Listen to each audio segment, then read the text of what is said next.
आज के सेशन में हम एक एक्सरसाइज महत्वपूर्ण प्रश्नावली है आपकी उसी क्रम में जो गुणनखंडन के ऊपर है, प्रश्नावली 2.4 उसके कुछ महत्वपूर्ण प्रश्नों पर आपके सामने चर्चा करेंगे। तो इसके लिए हम स्मार्ट बोर्ड पर चलते हैं। आपकी स्क्रीन पे पहला क्वेश्चन है, बताइए कि निम्नलिखित बहुपदों में से किस बहुपद का एक गुणनखंड x प्लस 1 है। मतलब आपके पास कुछ पॉलिनोमियल्स दिए हैं, आपको पता करना है कि x प्लस 1 उन बहुपदों में से जो भी आपके पास दिए गए हैं किसका गुणनखंड है, ये चेक करने का विषय है। तो इसके लिए हम गुणनखंड प्रमेय का प्रयोग कर सकते हैं। चूंकि हमको ये जांच करनी है कि क्या x प्लस 1 किसी दिए गए बहुपद का गुणनखंड है, तो हम x प्लस 1 के शून्य का यानी उसके 0 का मान दिए गए बहुपद में रख लेते हैं और उससे ये निर्धारित कर लेते हैं। यदि उसकी वैल्यू 0 आती है तो गुणनखंड है, अदरवाइज गुणनखंड नहीं है। तो इसके शून्य ज्ञात करने के दो विधियां है, या तो मैं इसको x माइनस 1 के रूप में x माइनस a के रूप में लिखूं। x माइनस a के रूप में कैसे लिखा जा सकता है इसको, x माइनस माइनस 1, यानी कि आपने, क्योंकि हमने जो गुणनखंड प्रमेय की स्टेटमेंट पढ़ी थी उसमें हमने x माइनस a अगर गुणनखंड है तो उसके लिए निर्धारण किया था कि यदि pa शून्य हो तो x माइनस a के रूप में लिख दिया। तो ऐसे आपको a की वैल्यू -1 प्राप्त हो गई। या आपके पास दूसरा तरीका यह है कि आप x प्लस 1 का 0 निकाल लो।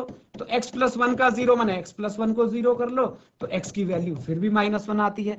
आप दोनों तरीकों से पहले से वाकिफ हैं। अब हम बात करते हैं पहले खंड में दिए गए बहुपद की, x cube plus X square plus x plus 1। तो अब हमको मान लीजिए कि हम इस बहुपद का नाम p ऑफ x रख देते हैं। तो p of x equals to हो गया x cube plus X square plus x plus 1।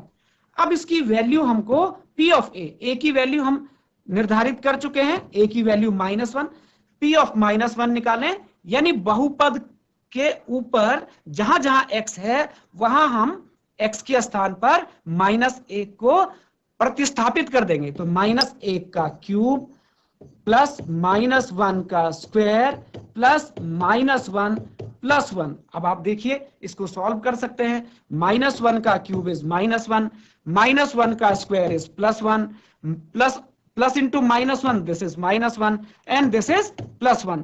तो हम क्या देखते हैं कि इस -1 से +1 कैंसिल, -1 से +1 cancel, what we are left with 0। तो because p of -1 equals to 0, therefore दिए गए बहुपद का गुणनखंड हमको क्या निर्धारित करना था कि x प्लस 1 है या नहीं है, तो x प्लस 1 है। तो पहले खंड में मैंने आपको तरीका बताया कि किस स्टेप्स में कैसे आपको इसको आगे बढ़ाना है। हर एक में इतनी लैंग्वेज हम यहां पर लिखें आवश्यक नहीं है, आप वो लैंग्वेज वाला अंश खुद उसमें जोड़ सकते हैं। अब आपके स्क्रीन पर हम दूसरे वाले पार्ट की ओर चलते हैं। दूसरा था हमारा x raise to the power 4 plus X cube plus X square plus X plus 1। क्योंकि एक बार निर्धारित हो चुका है तो हमको देखना है कि क्या इसका एक गुणनखंड x प्लस 1 है। तो मान लीजिए मैं इसी को p ऑफ x कह दूं, से का मतलब मान लेना, मैंने इसका नामकरण यहीं पर कर दिया, p ऑफ x इसको लिख दिया। अब आप क्या करते हैं, p ऑफ -1 निकालते हैं। तो p ऑफ -1 का मतलब फिर से इस बारे पूरे पॉलिनोमियल में x की जगह हमको -1 रखना है। तो -1 raise to the power 4 plus -1 raise to the power 3 plus -1 raise to the power 2 plus -1 and last में +1। अब आप देखिए इनको सॉल्व कीजिए। -1 raise to the power 4 is 1, -1 raise to the power 3 is -1, minus into plus again minus, and minus का square तो plus होता है, so this is +1, this is -1 and last में हमारे पास, क्योंकि प्लस इंटू माइनस ये क्या हो गया माइनस, तो ये चीजें हमारे पास आ गई। 1 से 1 कैंसिल, 1 से 1 cancel, what we are left with 1। हमारे पास शून्य नहीं आया, तो चूंकि P of A means -1. P of A is not equal to 0. P of -1 की वैल्यू तो हमारे पास 1 आई, not 0. Therefore x plus 1 P of x का गुणनखंड नहीं है. दिए गए बहुपद का ये गुणनखंड नहीं है, ऐसा आप लिख सकते हैं. और बाकी और अच्छा होगा अगर हम यहां पर प्रमेय को भी कोट करके कोष्टक में लिख दें. ये किसकी सहायता से लिखा हमने? गुणनखंड प्रमेय से. तो आपका उत्तर और प्रभावी हो जाता है. तो गुणनखंड प्रमेय से हमने इस बात का निर्धारण किया है. अब आगे नेक्स्ट पे चलते हैं. नेक्स्ट है आपके पास polynomial x raise to the power 4 plus 3x cube plus 3x square plus x plus 1. अब इसको मैंने p ऑफ x कह दिया. आप q ऑफ x कहिए, कुछ भी नाम रख लीजिए. मैंने इस पॉलिनोमियल का नाम p ऑफ x रख दिया, माना. आप पुस्तक में से या माना लिख सकते हैं. अब हम क्या ज्ञात करते हैं? नाउ अब हमको ज्ञात करना है p of -1. What is the value of p of -1? सारे पॉलिनोमियल में x की जगह हम -1 रख देंगे. So -1 raise to the power 4 plus 3 into -1 cube plus 3 into -1 square plus -1 plus 1. अब सॉल्व कीजिए इसको. -1 raise to the power 4 is 1. -1 cube आप जानते हैं ये -1 है. -1 into 3 this is -3. -1 square this is +1. 1 into 3 this is 3 plus into -1 and this is 1. हमारे पास क्या बचा? यहां देखिए 3 -3 and 3 cancelled out, 1 and -1 cancelled out. हमारे पास रह गया 1. फिर आप इसी तरह से लिख सकते हैं कि यहां पर p ऑफ -1 की वैल्यू हमारे पास क्या निकल के आई है? p ऑफ -1 की value, because p of -1 is equal to 1. तो p ऑफ -1 1 हो गया. तो इसका मतलब हम क्या कहेंगे यहां पे? Therefore p ऑफ x का गुणनखंड, एक गुणनखंड जो है वो x प्लस 1 नहीं है. ये इसका एक गुणनखंड नहीं है, ये हमने निर्धारित कर लिया. तो इसी क्रम को आगे बढ़ाएं. अब हमारे पास नेक्स्ट प्रॉब्लम है. इसी में जो पॉलिनोमियल है वो आपके पास दिया गया है x cube minus x square minus with in bracket 2 plus √2.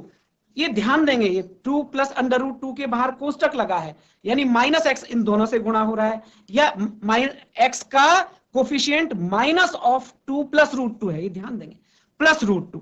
अब इसका नाम सपोज करो हमने q ऑफ x रख दिया. इस पॉलिनोमियल का नाम हमेशा p ऑफ x रखना कोई आवश्यक नहीं है.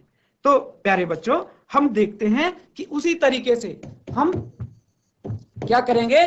p ऑफ -1 की वैल्यू कैलकुलेट करेंगे. p ऑफ -1 क्या आता है? This is -1 raise to the power 3 minus -1 raise to the power 2 minus 2 plus √2 into -1 plus √2. तो अब देखिए -1 का क्यूब हमारे पास -1 होगा, -1 का स्क्वायर +1 होगा, किंतु बाहर माइनस होने की वजह से ये क्या हो गया? -1 हो गया. अब यहां पर देखिए ये माइनस इंटू ये माइनस मल्टीप्लाई होके प्लस हो गया, यानी मैं सीधा सीधा इसको 2 प्लस √2 लिख सकता हूं, क्योंकि ये फिर धन 1 से गुणा होगा. 2 प्लस √2 धन 1 से गुणा होगा, तो 2 प्लस √2 ही आ जाएगा. और फिर हमारे पास है √2. तो हम इसकी वैल्यू देखें, ये क्या निकल के आती है? -1 और 2. तो ये मिलके ये सारे के सारे 0 हो गए. 2 में से 2 घटा 0. √2 प्लस √2, तो √2 प्लस √2 क्या होता है? 2 टाइम्स √2. तो 2 टाइम्स √2 आया. तो चूंकि p ऑफ -1 की वैल्यू 2 टाइम्स √2 आई है, यानी इसका मतलब कि हमारे पास ये भी कहा जा सकता है p ऑफ -1 की वैल्यू 0 नहीं है. तो आप इस तरह से लिख सकते हैं कि अतः फैक्टर थ्योरम से या गुणनखंड प्रमेय से क्या निर्धारित हो जाता है कि x plus 1 q of x का गुणनखंड नहीं है. q ऑफ x का गुणनखंड नहीं है। ये लैंग्वेज आप स्वतः लिख सकते हैं।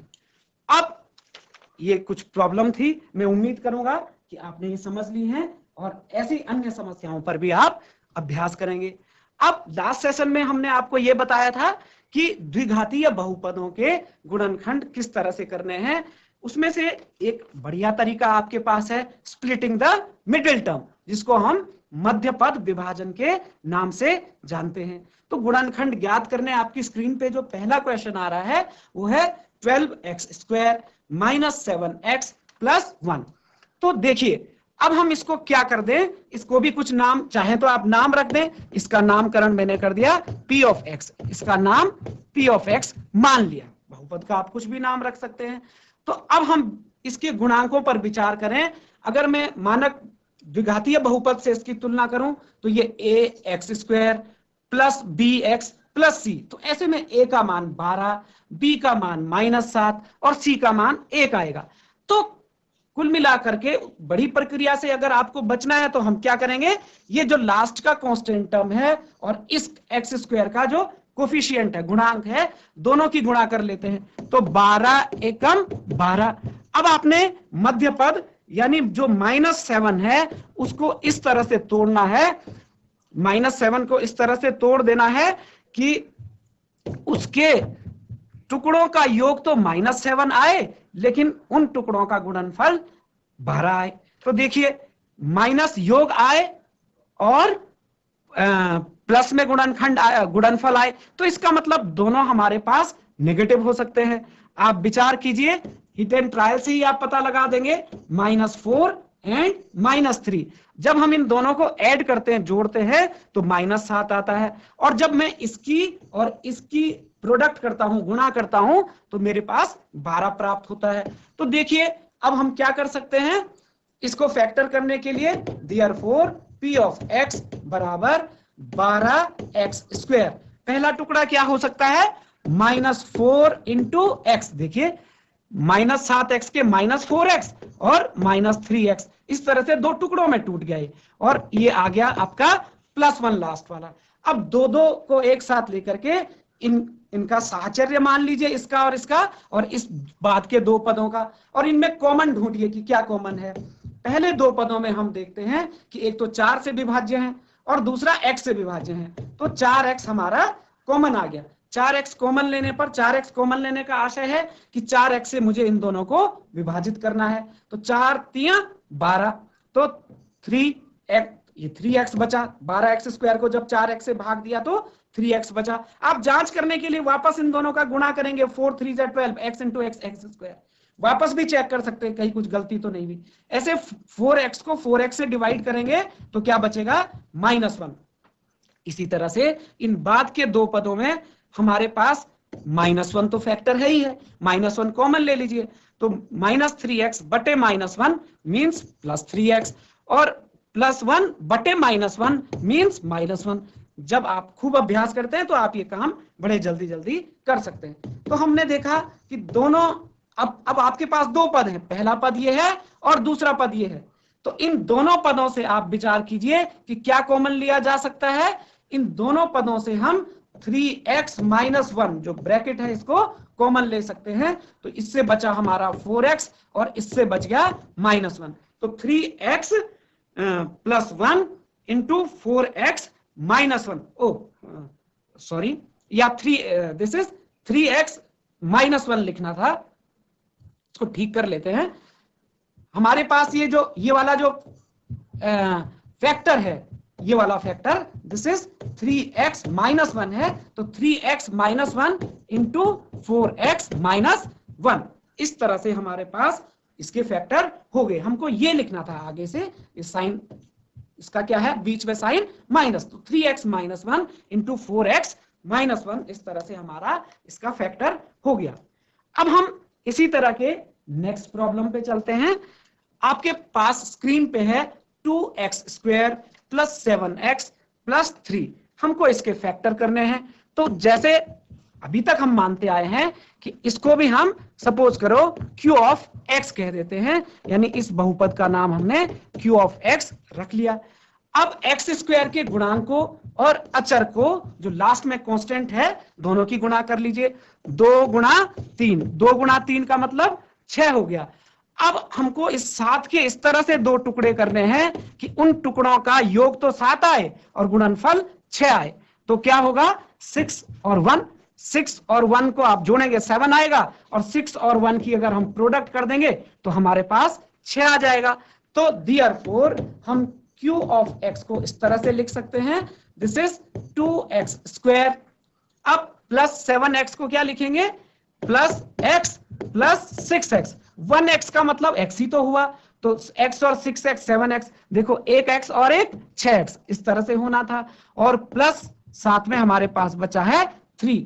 पहले 2 पदों से हम कॉमन ले सकते हैं x, तो देखिए हमारे पास क्या बचता है, जब हम इस x को कॉमन ले लेते हैं तो पहले वाले 2x स्क्वायर का बच गया डिवाइड करके x से, दिस इज 2x प्लस 1, और बाकी ये जो 2 पद आपके पीछे वाले हैं 6x प्लस 3, इनमें देखिए क्या कॉमन आ सकता है, दोनों 3 से विभाज्य हैं तो 3 को हम कॉमन ले लेते हैं। 6x/3 करा तो 6x/3 करने से हमारा 2x मिलता है, और 3 को 3 से डिवाइड करा तो हमारा 1 बचता है। इस तरह से अब हम 2x प्लस 1 देख रहे हैं, दोनों में सार वह कॉमन है, तो 2x प्लस 1 को हम कॉमन ले लेते हैं।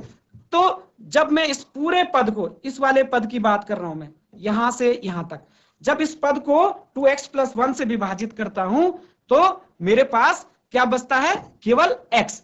इसी तरह से जब मैं दूसरे वाले पद को 2x प्लस 1 से विभाजित करता हूं तो मेरे पास बचता है 3। तो 2x plus 1 into x plus 3, 2x plus 1 into x plus 3 हमारा आंसर हो गया। तो बड़े आसानी से मध्य पद विभाजन के द्वारा हम इस तरह के गुणनखंड कर सकते हैं।